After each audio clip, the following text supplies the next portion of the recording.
As of yesterday, I just turned 30 years old, so I figured this is a great time to give a net worth update, see where I'm at, talk about some milestones, and I'm gonna keep this the same format as I've done before. So I'll go through each of my accounts that I have, how much is in them, what I'm investing in, what my savings are, and of course, I'll give the total at the end because let's be honest, that's what we're all here for. Oh, and one thing I'll change from the My Net Worth at 29 video, I'll just compare all my numbers this year to last year so you can easily see how much things have grown and you don't have to go back and watch that video as well. Hopefully it saves you a little bit of time. With that being said, we're gonna kick it off with my son's UTMA account. Now, just for the record, I'm not gonna add this to the total because it is considered his money. But I do want to add it in here because I know that parents are out there watching this. They may not know that you can invest for your child and help set them up on a really good path going forward. So that's why I like to talk about it in these videos. As of right now, he has $860 in it. He's a little over 1 year old. We put $50 per month in there. And mainly I just buy a couple index funds. I buy SCHG and VTI. Those two I think are really good for him because it has some growth because he has a very long time to live. He has literally his whole life ahead of him. And then VTI for some broad exposure to the total US stock market, something like 3,000 plus companies. I did just add a small allocation to a Bitcoin ETF, again, because he has so much time ahead of him. Bitcoin's dropping right now. I might as well dollar cost average, but that's not gonna be the majority of holding. It's gonna be a very small percentage. Currently, we put $50 per month into this. We're gonna do that until he's 21 and he can take that money out. Assuming a conservative 7% return to kind of adjust for inflation, theoretically, he's gonna have about $30,000 by the time he's 21, and he can use that money however he wants. That's why I like the UTMA account. It doesn't have the same tax benefits as a 529, but it is flexible enough for him if he doesn't want to go to college and he wants to use that for something else. He has that money there. I may also open a 529, but that's for another day. Following that is one of our cars. We have a 2012 Toyota Prius. This is valued around about $5,000. I think it has 140,000 miles on it. It's in great condition. So I'm just going to put it on kind of the low end of Kelley Blue Book and say it's around 5 grand. Some people argue you shouldn't add cars to your net worth. I really don't care either way. I'm putting it in here because technically I could sell it and have 5,000 cash. If you want to subtract 5 grand from the total,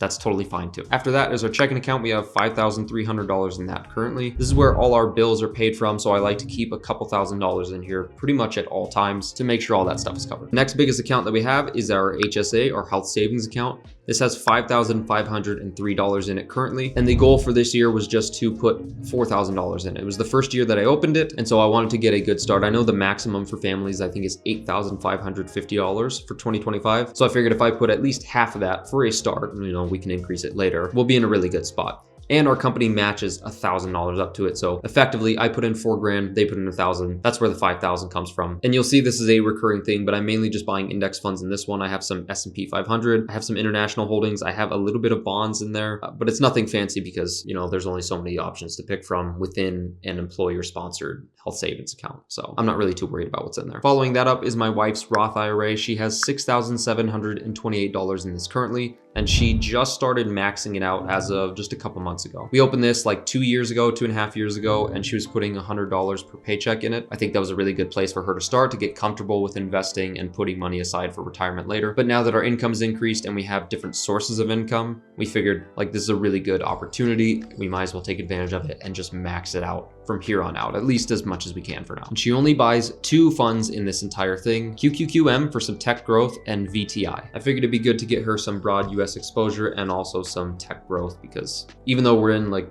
a tech AI bubble, again, we're really young, we have a long time to live, and so we're just gonna keep buying these kind of fundamental index funds. By the way, in my last video, somebody complained that I titled it My Net Worth and then I included my wife's accounts. Let me be very clear with this. Number one, we're Christians. The reason that matters is because when we're married, we consider ourselves as one together. I am not even going to start getting in the mindset of splitting up finances, splitting up this is mine, that's yours, I make this much, you make that much. I think that's a recipe for disaster in marriage when you start splitting hairs on stuff like that. Everything is one, it's all combined. Number two, this is not a couples channel. This is my YouTube channel. Kind of contradicts what I said earlier, but we don't share social media channels. If this were a couples channel, sure, everything would be ours and how we're doing this stuff. But she has her own social media stuff that she's working on. Mine is finance and it's this YouTube channel. So it doesn't really make sense to call it our net worth when she's not in the video. She has no interest in being in this video. And again, the first point, we combine everything. We consider it ours, whatever. We're arguing semantics here. I'm not gonna give much more time to that, but some people got upset last time and that's the reason why. Next, the second vehicle that we have is a Toyota RAV4. It is a 2018, and I think it has something like 44,000 miles on it. From what I looked up, they range anywhere from like 20 grand to $24,000. I'm just gonna say it's worth $20,000 for the sake of this video. Maybe it's a little bit more, maybe it's a little bit less, but that's okay. Then I have my Roth IRA. This currently has $23,774 in it. I am maxing this out. I opened this up, I think 3 years ago, and I've been maxing it out pretty much ever since. In this one, I've taken a slightly different approach than some of my other accounts. For example, the top 50% of all my holdings are in 4 different funds. Berkshire Hathaway, Warren Buffett's the GOAT. INQQ, this is an India internet ETF. It's a little bit too much for my liking, so I'm gonna sell off some of this, but I am a big believer in India. SCHD for some quality dividends, and then I also have Tesla, which has grown. It's up like 85% right now, so it's really taken up a huge chunk of my portfolio. I'm also going to be trimming that down quite a bit as well to move a little bit more towards some conservative funds. And I have some other stocks in there that I don't really care to hold anymore. For example, Celsius, like the drink company. It's done okay for me, but since I first researched it like 2-3 years ago, things have changed a little bit from my reasoning for buying it. And so I think I'm gonna get rid of that entirely. I'm gonna swap it out for some Bitcoin ETFs, especially as the price is dropping. I can average down into it right now, which is great. And then I'm also adding some more ex-US funds like VXUS, for example. The more I learn about financial markets, global diversification, I think it's important to spread my bets out a little bit more, especially because my risk tolerance is starting to shift the older I get. After that is my taxable brokerage account. This has $54,690 in it currently. Around half of that, a little less than half, is sitting in QQQ, and then the rest, to be honest, is sitting in cash. This used to be a trading account. I was trading options in and out of it. I was selling options. I had a lot of individual stock positions in it. I might get back into that at some point in the future, but I think for the next few years, at least, I think I'm just going to keep things very simple and stick to index funds because I have a lot of other things on my mind. And I don't really have the time to be researching companies and, the desire to even start trading and probably just lose money, let's be honest. So right now I'm just focusing my efforts on trying to earn more from a second job, from doing content on YouTube, and then just putting money into this account so that the bigger this grows, the faster that we can retire and actually take money out of it without being penalized like a Roth IRA or a Roth 401k, for example. So this one doesn't have the same tax benefits, but to be honest, I'm okay paying a little bit of tax if it means I have some more freedom. To each their own. After that is my wife's 401k. She has $60,990 in it, which is incredible to see because she started this just a couple years ago, and we've really accelerated how much money she's been contributing to it. And we've bought some highly aggressive growth ETFs or index funds in it. I think technically they're mutual funds in it, but either way, we focused on growth and we focused on S&P 500 and then a little bit of international funds as well to slowly start to spread out her bets. But our 401ks have been ridiculous for building our personal net worth. I think in part because of what our employer gives us. So the typical 401k match, if you don't know, is you might put in 6% of your money every paycheck and your employer will match something like 4% for a total of 10. And that's typically like the maximum that companies give you. But the company that we both work for, we work at the same place. We put in 6, they give us 4 for a total of 10. And then they have this thing called enhanced contribution, which is an additional 6 on their end, for a total of 16. And if you do the math, if you put in the minimum of 6% to get like the full match, that is a 166% return on your money just for contributing to the account. Absolutely insane. That alone was already super helpful, but a few months ago we decided we're gonna cut back our expenses pretty dramatically and see if we can only live off of a single income so that we can enter like hyper accumulation and just be insanely aggressive with how much money we're throwing into our investment accounts. So she puts in 20%. Our company gives us the 4 + 6, 10, for a total of 30% contributions to her 401k. And again, mix that with aggressive growth funds, the S&P 500 that has done well for the past 5 years, really past 15 years to be honest. And it's just been effectively a perfect storm. So that's been really cool. After that, we have our high yield savings account. This has $64,443 in it. But let me explain before you freak out and say that's way too much cash to be holding, which I kind of agree with. There are a couple reasons why we have this much cash put away.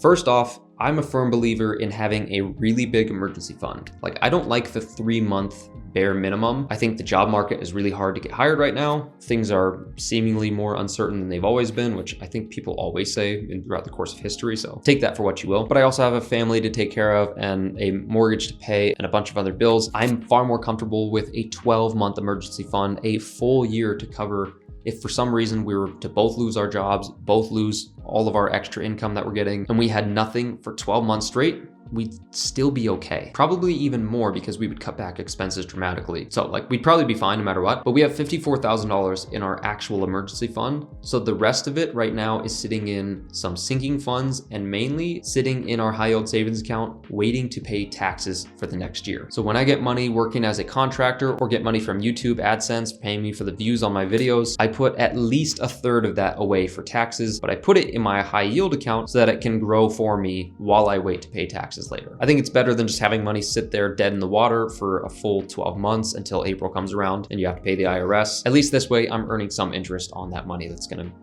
disappear very soon. Currently, I use Wealthfront. There's a bunch of really good high yield accounts out there. I think Marcus by Goldman Sachs is a decent one. Ally Bank's another one. Really, they all do the same thing. I mainly just look for zero fees, zero like minimum deposit, and then I don't want any limits on how much I can transfer money in and out. So that's why I prefer Wealthfront. This has made me about $6,400 in the past 3 years alone from cash sitting there. So if that doesn't tell you that you should be using a high yield savings account, I don't know what will, because most bank accounts pay you like 10 pennies every month. So like I'd much rather have 6 grand than just a few dollars. Following the high yield savings account is our home equity. I messed this up the first video. People said I calculated it wrong. I fixed it in the second video. Then people said, you calculated it wrong again, do it the previous way. I don't know how I can please you.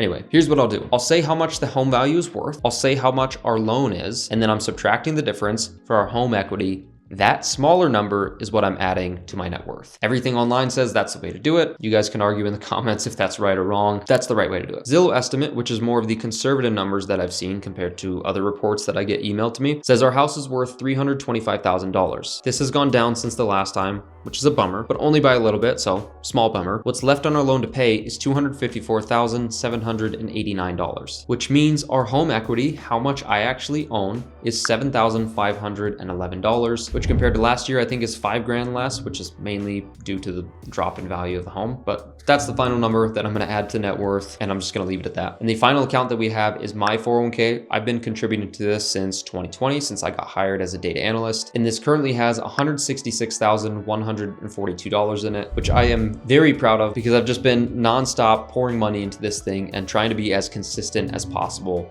since I got this job. Now, what I'm actually buying is only 3 funds in here: an aggressive growth fund, an S&P 500 fund, essentially, and international. Those are the only 3. Most of it is in growth and S&P 500.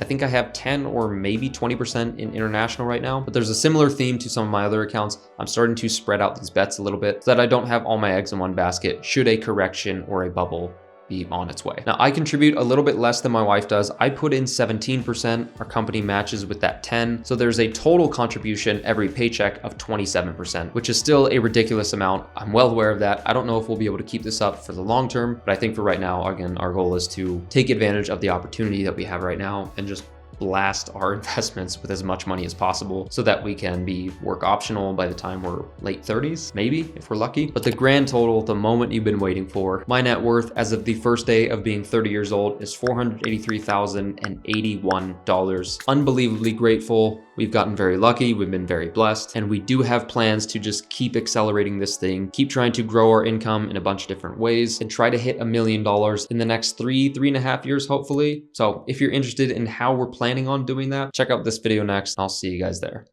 Done.